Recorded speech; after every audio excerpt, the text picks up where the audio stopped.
Satanás jamais deixará o crente descansar. Está em atividade, sem cessar, Jó 1:7-2, acusando os irmãos dia e noite perante Deus, Apocalipse 12:10, procurando fazê-los tropeçar ou tentando perturbá-los. Desde o princípio, seus meios para realizar esta obra de destruição são os mesmos. Ainda hoje, com o propósito de fazer vacilar a fé, semeia a dúvida nos corações, sempre colocando a mesma questão. É assim que Deus disse. Gênesis 13:1.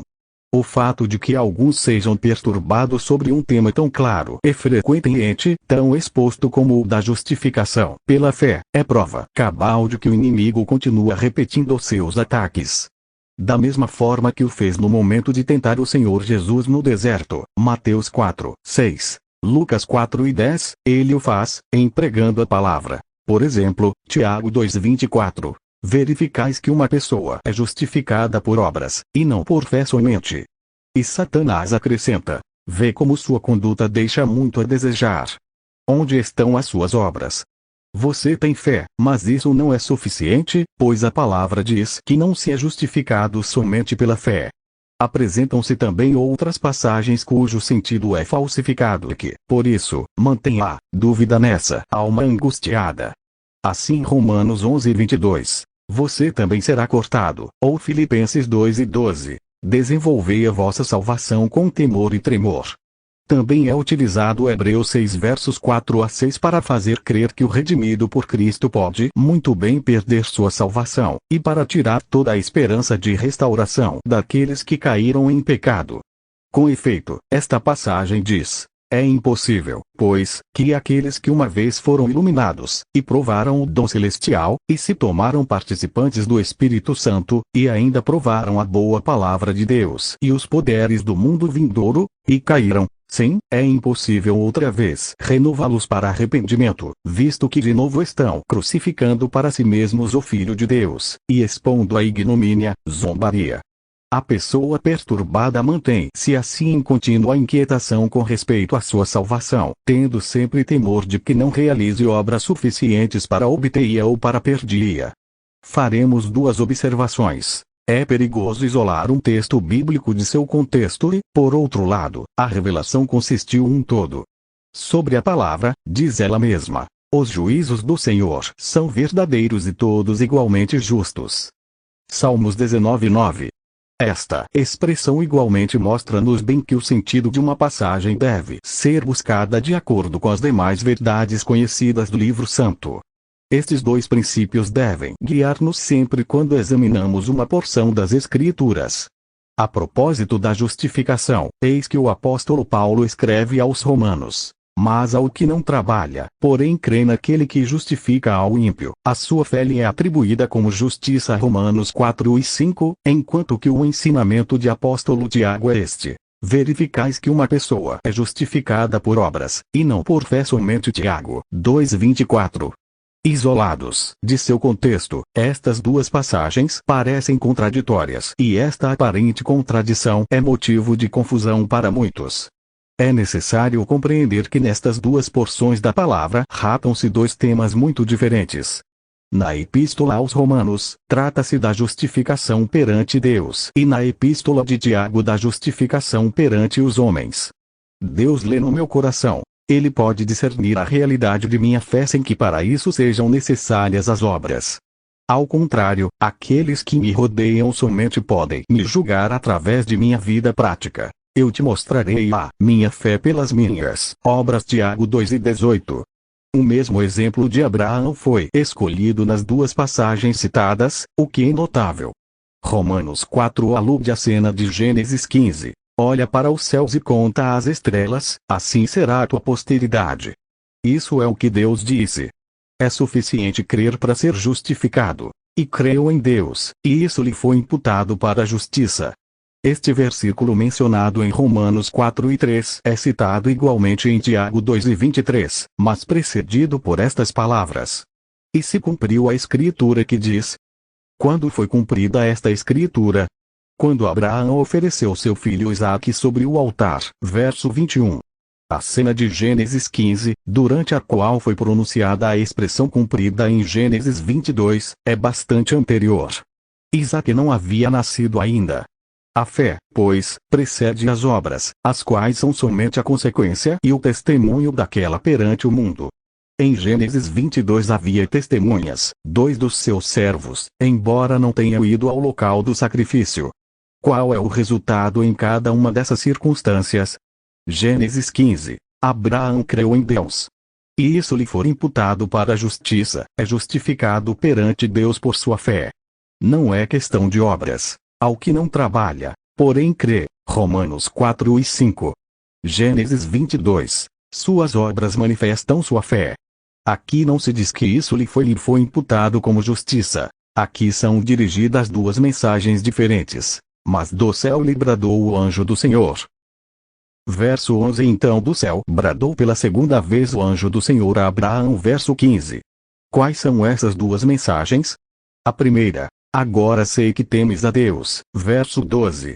A segunda: porquanto fizeste isso, deveras te abençoarei. Versos 16 a 18. Torna-se, pois, muito claro, que somos justificados perante Deus pela fé. As obras que somos exortados a fazer, nada acrescentam a uma salvação perfeita, a qual está fundamentada sobre o princípio da fé somente. Elas manifestam esta fé aos olhos dos que nos rodeiam e mostram que vivemos no temor de Deus. Gênesis 22 e 12. Elas não nos levam à salvação, mas à bênção no caminho. Capítulo 22 versos 16 a 18. Veja-se ainda, além dessas passagens, Efésios 2 versos 8 a 10. Tito 3 versos 5 a 8, Gálatas 2 e 16. Acrescentemos o que nos diz em outra parte a Epístola aos Romanos a respeito da justificação. É Deus quem justifica, capítulo 8 verso 30 e 33, Deus e não o homem. Por que o faz? Porque é um Deus de graça, sendo justificados gratuitamente por sua graça. Capítulo 3 verso 24. Mas, como um Deus justo e santo pode justificar culpados? Por causa da obra executada na cruz, o sangue de Cristo foi vertido e somos justificados pelo seu sangue. Capítulo 5 verso 9. Basta crer e ser justificados, pois pela fé. Capítulo 5 verso 1, para ter paz com Deus. O verdadeiro alcance de Romanos 11 perde-se de vista quando aplicamos a salvação da alma. Outras passagens da palavra, por exemplo, a Epístola aos Efésios, nos ensinam que os redimidos por Cristo são vivificados e ressuscitados juntamente com Ele, que estão sentados com Ele nos lugares celestiais, que a igreja é um só corpo com Ele. Como, pois, poderia ser rejeitado aquele que é um com Cristo no céu? Em Romanos 11, trata-se da terra e não do céu. A imagem escolhida pelo apóstolo, uma árvore, mostra isso muito bem. Esta oliveira não representa a igreja, mas a nação judaica. A outra oliveira, a selvagem, as nações. Escreve o apóstolo: dirijo-me a vós outros, que sois gentios. Verso 13. O evangelho foi anunciado às nações, mas se elas não perseveram no temor de Deus, serão cortadas. Verso 22. Da mesma maneira que foram os ramos da boa oliveira, isto é, Israel. Poderia haver no corpo de Cristo membros que fossem arrancados dele para dar lugar a outros. Há nesse corpo alguma diferença entre judeus e gentios? Não diz o apóstolo Pedro aos judeus, falando dos crentes dentre as nações. Não estabeleceu distinção alguma entre nós e eles. Atos 15, 9, não escreve o apóstolo Paulo aos Efésios: porque ele é a nossa paz, o qual de ambos os povos fez um, para criar, em si mesmo dos dois um novo homem, fazendo a paz, e pela cruz reconciliar ambos com Deus em um só corpo. 2 versos 14 a 16. Não há, pois, nenhuma dúvida de que no capítulo 11 da Epístola aos Romanos não se trata do corpo de Cristo, mas dos judeus e das nações, responsáveis pelo testemunho de Deus na terra. Servir-se desta porção das Escrituras para afirmar que o crente que não anda fielmente pode perder sua salvação estaria em contradição com todo o restante dos ensinamentos da palavra a esse respeito. A salvação da alma foi definitivamente alcançada. Da explicação de Filipenses 2 e 12 também é dada frequentemente. Mas o apóstolo não tem em vista a justificação quando escreve: D. Desenvolvei a vossa salvação com temor e temor. Na epístola que envia aos Filipenses, apresenta a salvação como a meta a alcançar, a libertação ao final da carreira. Como possuímos a salvação sobre o princípio da fé, não foi exatamente em Filipos onde ele respondeu à pergunta do carcereiro: crê no Senhor Jesus Cristo, e serás salvo, tu e tua casa. Atos 16 versos 30 a 32, somos exortados a trabalhar tendo em vista a libertação final. É um trabalho incessante, um combate contra Satanás que quer fazer-nos cair no caminho. Sem dúvida, se tivéssemos que nos defender nesse combate unicamente com nossas próprias forças e recursos, quem de nós poderia alcançar a meta? Mas Deus é quem efetua em vos tanto o querer como o realizar, segundo a sua boa vontade. Filipenses 2:13.